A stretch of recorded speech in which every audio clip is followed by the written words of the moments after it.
최근에 경기 정점을 지나는 게 아니냐 하는 기대감을 꺾이게 만든 이 소비자 물가지수의 급등 이후 주식시장이 굉장히 크게 빠지고 있고, 소비자 물가지수는 이렇게 튀어오르고 에너지와 식품을 제외한 이 핵심 물가지수는 이렇게 떨어지게 만든 원인이 바로 5월 달에 급등을 했던 이 국제 유가 이놈이죠. 지금 공교롭게 또 6월을 고점을 찍고 국제 유가가 떨어지는 흐름이 좀 나타나고 있어요.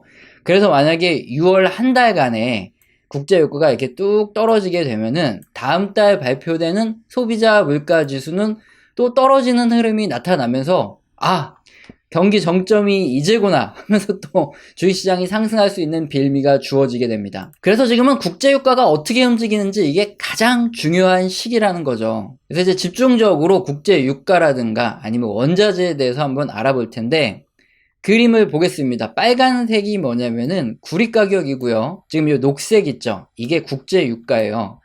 지난 20년간의 차트인데 보시면 거의 뭐 중장기적으로, 뭐 세부적으로 보시면 조금 다르게 움직이는 경우도 있지만 중장기적으로 상당히 유사하게 움직이는 흐름이 나타나죠. 구리 가격과 국제유가는 대체 왜 이렇게 같이 움직이냐? 뭐 너무나 상식적이겠지만 전 산업 분야에 아주 두루두루 여러 분야에 막 쓰이는 게 이 국제 원유랑 그리고 구리죠. 그러다 보니까 실물 경기를 가장 잘 반영해요. 경기가 좋아질 때는 수요가 늘어나면서 가격이 올라가고, 경기가 떨어질 때는 수요가 줄어들면서 가격이 이렇게 떨어지는 이런 흐름이 구리와 국제유가에서 동일하게 나타난다. 이건 뭐 대부분 알려진 이런 상식인데, 근데 물론 2000년 이후에는 여기 투기 자본이 들어와 있습니다. 그래서 실물 경기와 좀 다르게 움직이는데, 이 2008년을 보시면 알 수 있거든요. 원래 이 원자재 가격이라는 거는 기업들이 내가 오늘 뭐 100원에 어떤 물건을 살 수 있는데 배송 때문에 뭐 한 달 이후에 거래가 된다.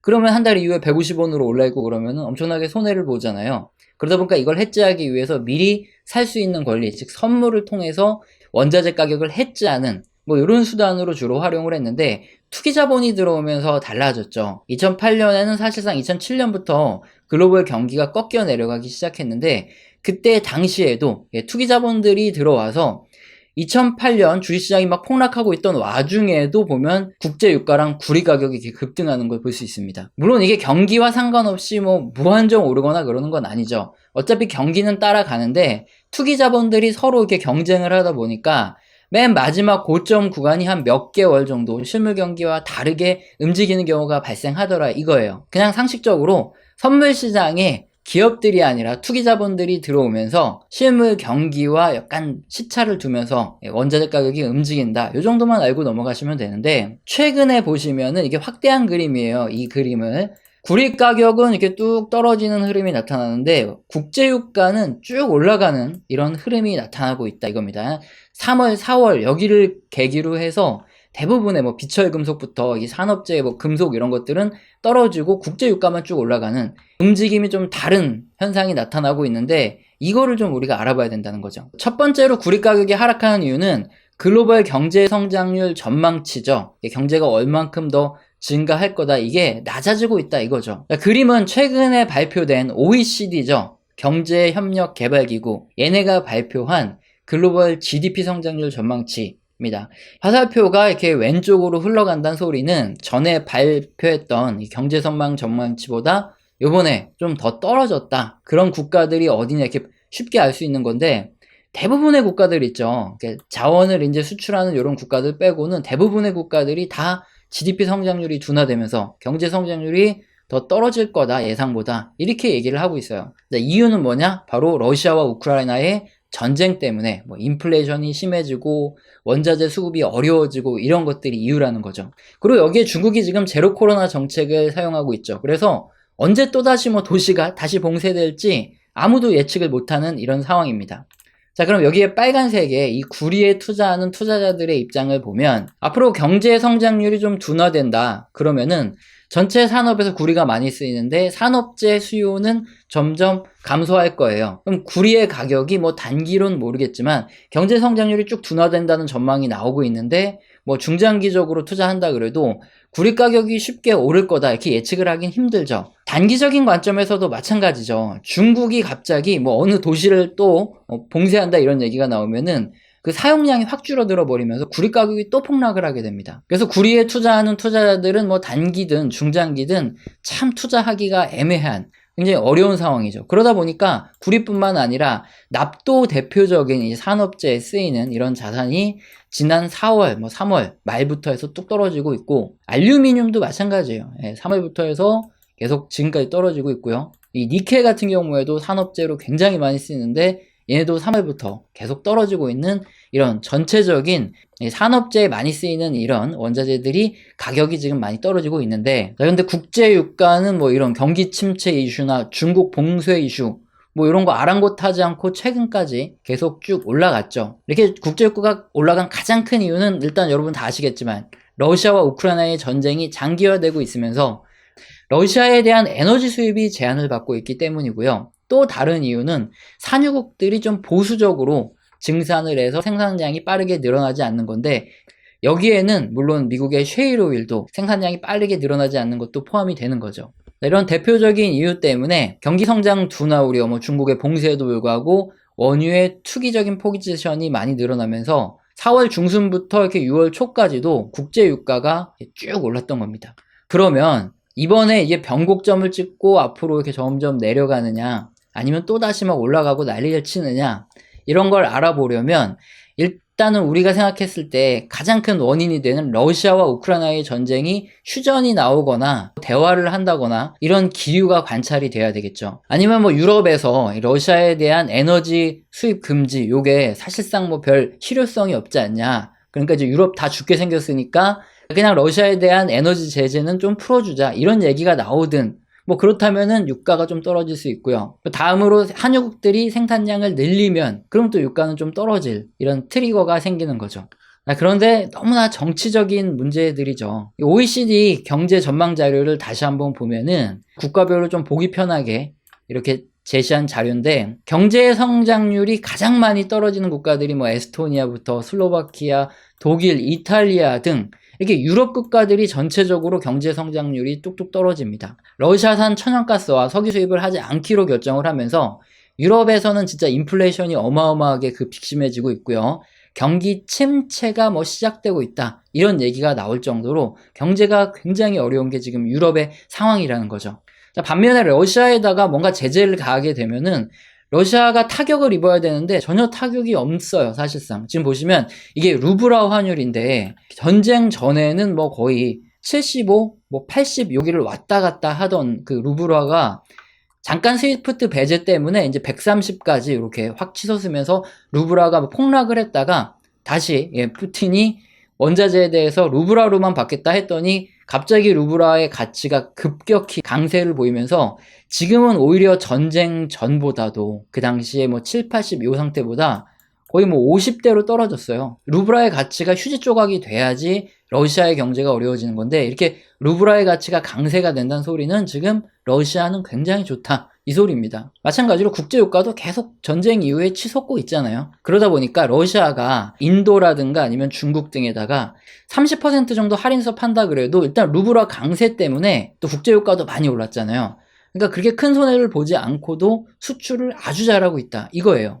자, 이게 가장 큰 문제입니다. 러시아는 별로 타격이 없는데 유럽만 경제 성장률 떨어지고 경기 침체가 오게 생겼어요. 그러니까 지금 CNBC 뉴스 기사처럼 러시아와 우크라이나가 이렇게 장기전이 지금 지속되고 있기 때문에 서방 국가들의 단합이 깨질 위험성이 굉장히 높아지고 있습니다.